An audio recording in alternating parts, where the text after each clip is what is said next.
Глава 5. Как стучит мотор.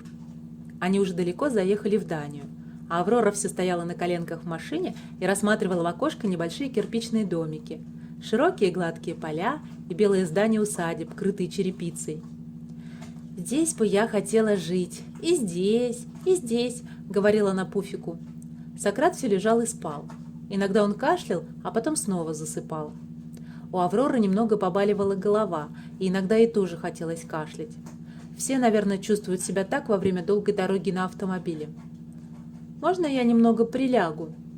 «Конечно, не зря же я укладывал для вас матрас. Скоро мы распрощаемся с Даней, поэтому давай извинимся перед ней за то, что так мало ее посмотрели. Мы приедем сюда как-нибудь в другой раз, и тогда отдохнем здесь по-настоящему. А сейчас мы приближаемся к немецкой границе. Куда это я положил свой паспорт? Ах, вот он. А нам с Сократиком тоже положены паспорта? Нет, вы записаны в мой, сказал папа и притормозил. Кто-то громко заговорил с ним, а папа в ответ сказал «Битте» и объяснил Авроре, что это означает «пожалуйста» по-немецки. Они поехали дальше, и Аврора попыталась уяснить для себя, что теперь они едут уже по Германии. Здесь в домах тоже светились окна, становилось уже темно. И там тоже жили люди, ни одного из которых Аврора не знала. «Аврора!» – позвал ее Сократ. Он что-то хотел сказать ей, и, наконец, она поняла, в чем дело. «Папа, Сократик хочет пипи, да и я тоже». «Подождем, пока нам не встретится подходящий кустик», – сказал папа.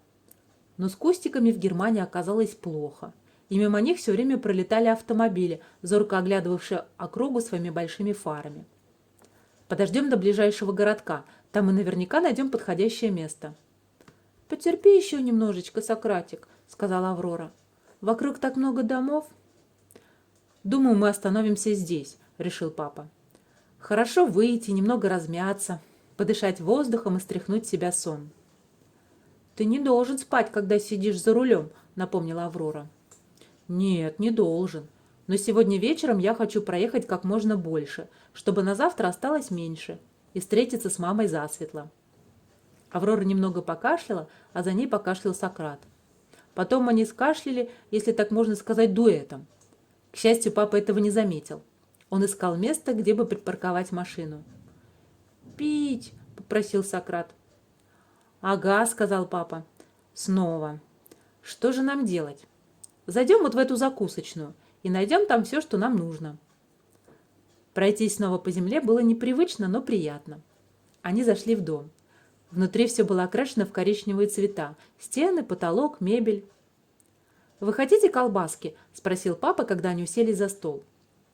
Он сделал заказ, сказав официанту несколько слов, из которых Аврора и Сократ ничего не поняли. Сократ глядел на папу, от удивления приоткрыв рот. Что это он бубнит? «Калабулам-бум», – сказал Сократ и засмеялся. «Хорошо, что к тебе вернулось хорошее настроение», – обрадовался папа. «Может, скоро ты снова наберешь привычную форму? Не так-то просто такому карапузу, как ты, совершать дальние путешествия». Сократ опять не хотел есть, но его мучила сильная жажда. Когда они поели, папа сказал детям, что сейчас, прежде чем они опять сядут в машину, им следует прогуляться. Они взялись за руки и немного побродили вокруг, заглядывая в витрины. Магазины в этот день все были закрыты, чему папа только обрадовался. Он боялся, что его немецкие деньги скоро кончатся. «Что-то я мерзну», — сказала Аврора. «Пошли побыстрее. Посмотрим, стоит ли машина на прежнем месте и ждет ли нас». Машина ждала.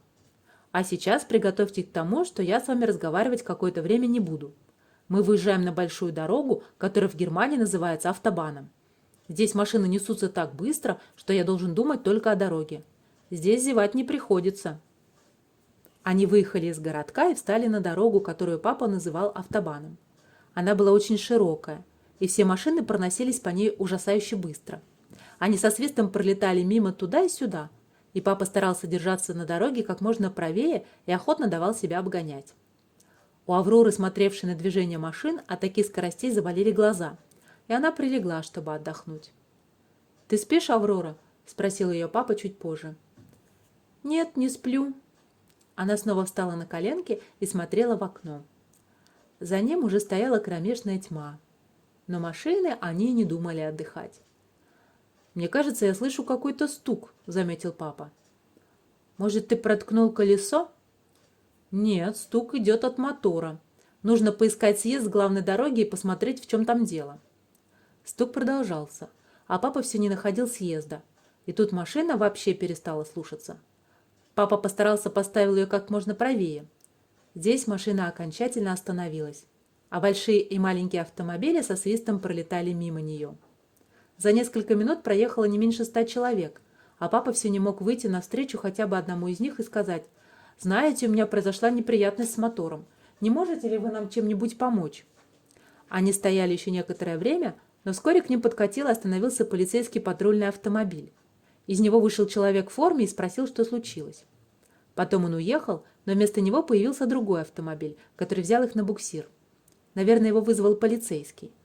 Они очень медленно проехали мимо больших тяжелых грузовиков, стоявших и спавших сбоку на съезде, и мимо бензоколонки, а потом, наконец, покинули автобан и поехали по узкой дороге в небольшой городок, в котором нашли автомастерскую. Папа поговорил с ее служащим, а когда он вышел, сказал Авроре: «Нам придется заночевать здесь, Аврора. Они считают, что у нас вышел из строя распределительный вал.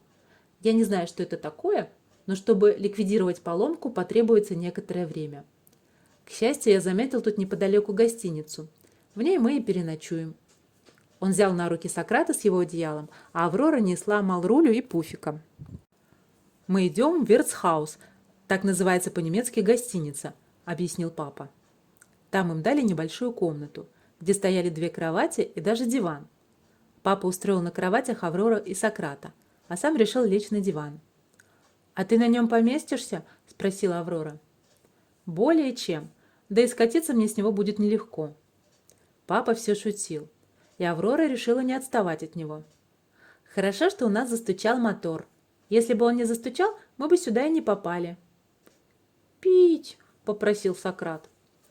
Папа подумал и вспомнил, что ни о чем другом Сократ в этот день не просил. «Мне тоже хочется пить», — сказала Аврора. «Есть не хочется, только пить». Они еще немного оба покашляли и заснули. «Наверное, они устали в дороге», — подумал папа. «Хорошо бы поскорее добраться до Голландии и перестать целыми днями болтаться в машине». Наутро, когда Аврора проснулась, она увидела, что папа стоит и смотрит на нее. «Ты, наверное, случайно поцарапала лицо», — сказал он. «У тебя высыпали красные крапинки».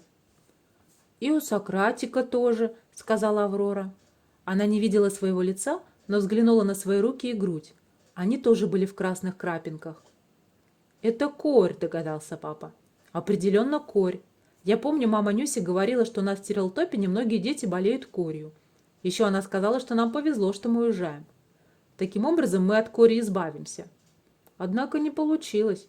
Вам придется пролежать в постели весь сегодняшний день. И, наверное, завтрашний тоже». «Долго ли осталось до Рождества?» – спросила Аврора. 2 дня, – сказал папа. «Мы могли бы доехать до Голландии за день. Была бы только здорова наша машина. Я пойду загляну в мастерскую и спрошу, как там дела». Он вернулся через полчаса, и вид у него был настолько несчастный, что Аврора почти забыла, что болеет. «Они говорят, что у них столько работы перед Рождеством, что они не успеют починить машину до праздника». «А у нас есть деньги, чтобы здесь оставаться?» – спросила Аврора. «Да, если будем разумно их тратить». «Мы обойдемся дешево», – пообещала Аврора. «Только потому, что не хотим есть». Из этого дня Аврора мало что запомнила, но на следующий день она уже чувствовала себя более или менее сносно. Уже сидела на постели и играла. Сократ тоже мог сидеть на кровати. Его лицо еще было обметано крапинками, но он уже пребывал в прекрасном расположении духа и походил на себя прежнего. В первую половину этого дня папа послал маме телеграмму, чтобы она особенно за них не беспокоилась. Ранним утром в сочельник папа вернулся из мастерской и сказал: «Нам не починят машину раньше 3-го дня Рождества. И уже сейчас у меня почти не осталось денег. Придется экономить как только можно. Поэтому Рождество мы отпразднуем только тогда, когда попадем в Голландию».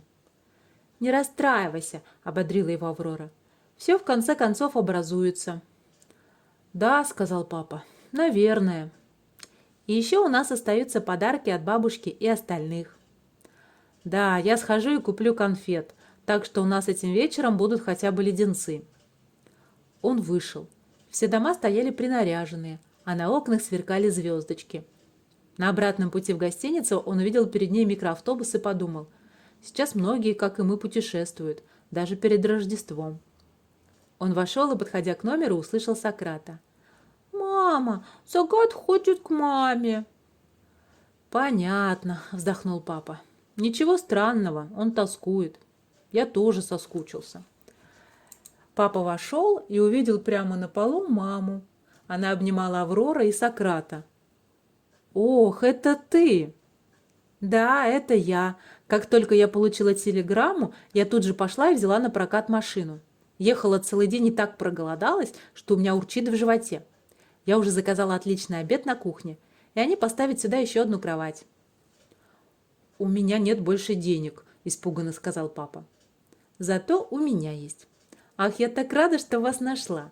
Я немного поплутала по дороге, но один любезный полицейский, поехав передо мной, показал дорогу». «А что, у нас уже сочельник?» – спросила Аврора. «Ну да, у нас сегодня сочельник». «А где же елка?» «Да, действительно», – сказал папа. «Это единственное, чего нам не хватает». «Но подождите». Он поставил один венский стул на другой, сиденье к сиденью. Сверху привязал шарфы так, чтобы они свисали вниз, а потом сунул руки в карманы и нашел конфетки в красных и серебряных обертках и приколол их булавками к шарфам. Получилась очень нарядная елка из венских стульев. Мама помогала. Она вырезала большую картонную звезду из коробки для туфель, чтобы выдрузить ее наверху.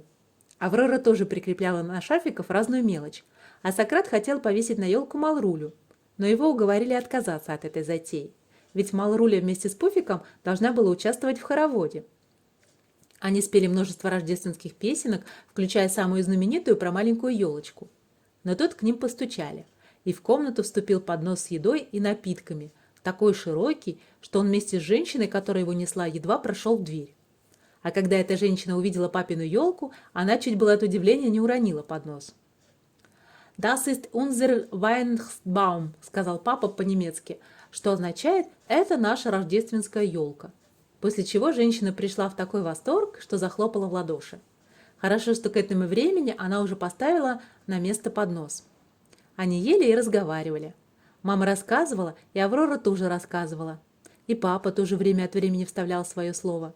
А Сократ все твердил: «Мама, моя мама». И хотя они сидели в маленькой комнатке в чужой стране, под елкой, составленной из 2 стульев, это было самое прекрасное Рождество, какое только Аврора помнила. «Если бы нас могла видеть бабушка», — сказал папа, когда он разворачивал пакет с ее подарком. В пакете был хлебный ножик. «Прекрасная вещь. Мне-то пришлось резать хлеб перочинным ножиком». «Ах, если бы нас могла видеть сейчас твоя мама», — с улыбкой сказала мама. «Не знаю», — улыбнулся папа, — «порадовало бы ее это или нет. Вот Лужицу это точно повеселило бы. Мы могли бы рассказать обо всем этом моей маме потом, и она нашла бы наши приключения увлекательными. Но сегодня ей бы показалась эта сцена, вряд ли она одобрила бы». «Ну вот, теперь у нас есть и хлебный ножик, и торт», — воскликнула Аврора.